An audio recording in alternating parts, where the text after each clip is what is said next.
This is Mrs. Hall, and this is Alex Sykes, who will be asking the first question. I guess my question was, what did you think the relationship between Kurtz and the trader that took care of him when he got sick and stuff, and how that, like, changed Kurtz and if it did or not? Trader. Are you talking, which? It's in it's beginning of part 3 when it's talking about how the trader like took care of him and stuff, because he had like 2 illnesses, and sometimes they would like be together a lot, and sometimes they wouldn't be together very much. Oh, so you're talking about the Russian? Yeah, the Russian. Okay. I don't know why I was calling You're it the jumping way ahead on me. But yeah, we have the we had the last section of the book because we like the group we did Pages this morning, 57 to 72. Right. These guys just have a bus to catch Okay. before school, and so they can't come in the morning. So Okay. I prepped for the wrong part. Okay, so, sorry. it's It's fine. alright. Bear with me. So you're asking about the relationship between the Russian Yeah. and Kurtz. Yeah. Interesting. Well, it was complex, I would say. Earlier on in the novella, Marlowe talks about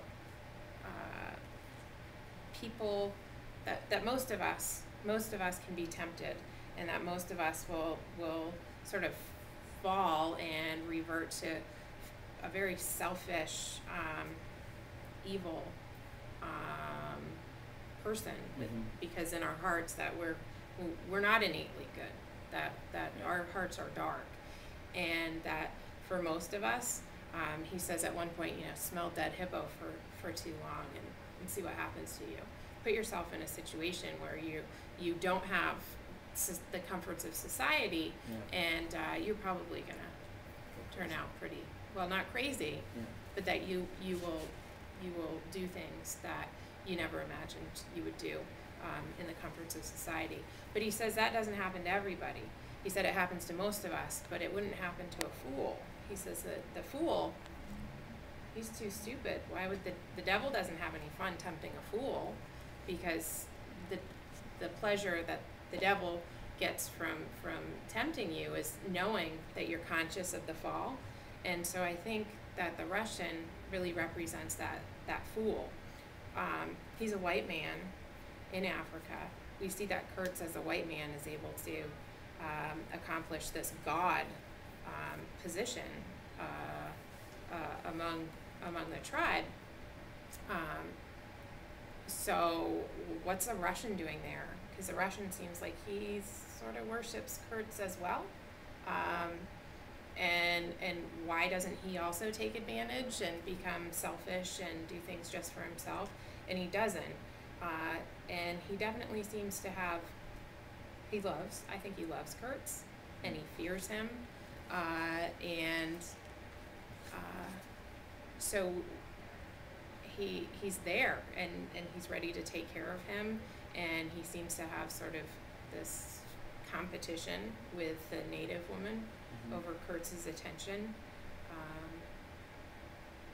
So I would say Kurtz is dominant in that relationship, and the Russian definitely allows Kurtz to be in charge. All right, thanks.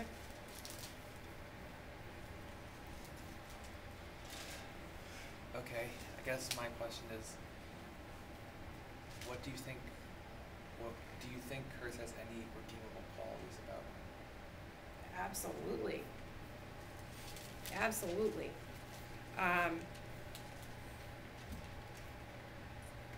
I think that Kurtz was a man who went in with good intentions. And if you go back earlier in the book, we learn, his goal was, his idea was that you could go in and you could be this beacon of light on the road to progress. You could help the African people and bring the torch, the knowledge, the civilization, and still make money. He obviously wasn't able to resist his own temptation. when he became God to the people, that was too much. He couldn't say no thanks, and just be a man, a human being. So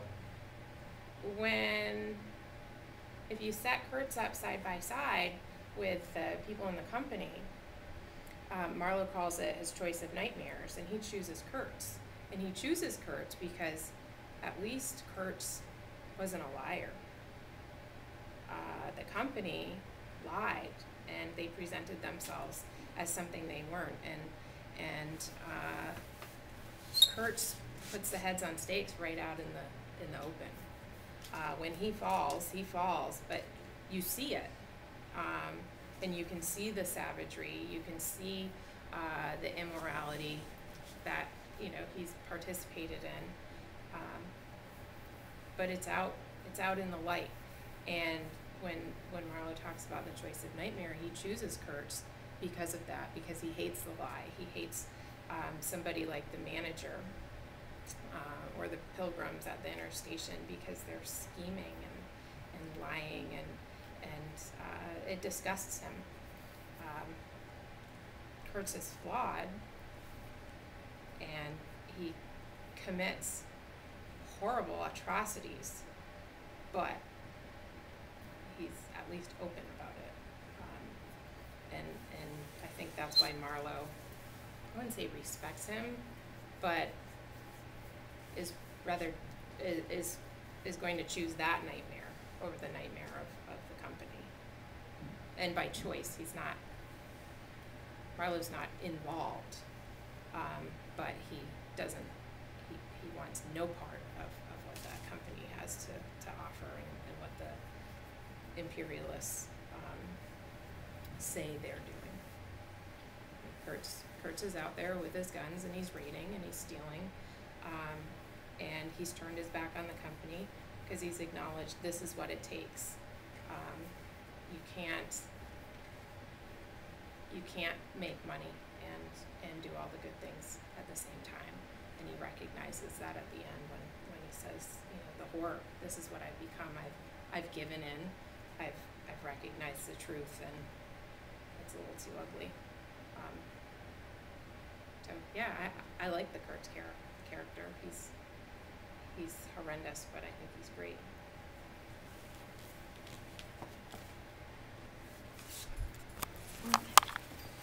And my question was,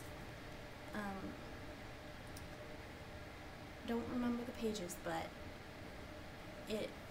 when Kurtz gets off the boat and he's crawling back to the forest, and Marlowe finds him and they're going back, it's implied that Kurtz is really heavy, even though Marlowe is only supporting him. I was wondering what you thought, why he seemed so heavy to Marlowe. Let me find that quote.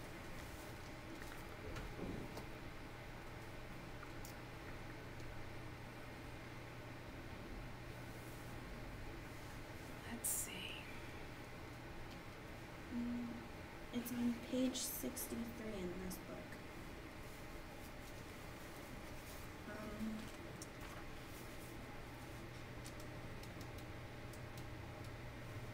I wiped my forehead while my legs shook under me as though I had carried half a ton on my back down that hill, and yet I had only supported him, his bony arm clasped around my neck, and he was not much heavier than a child.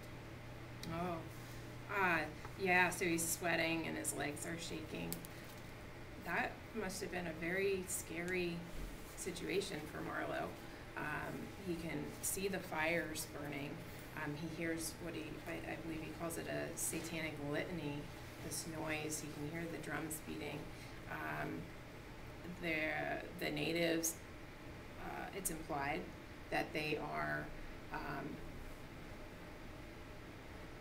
that they make sacrifices to Kurtz, that they worship him like a god and sacrifice who knows what for him and make offerings for him.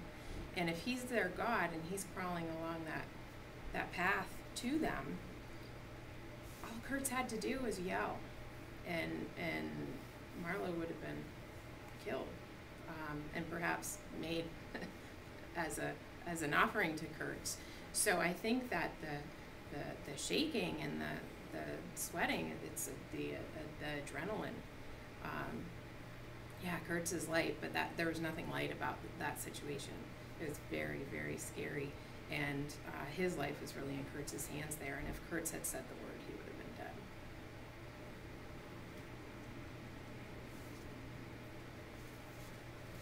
dead. Mhm. Questions? Yeah, I have another one.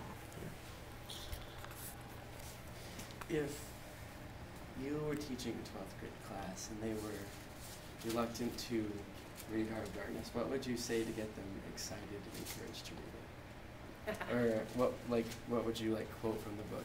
Oh, what would I quote from the book? Oh man, that's a tough one. I have so many. Well, I think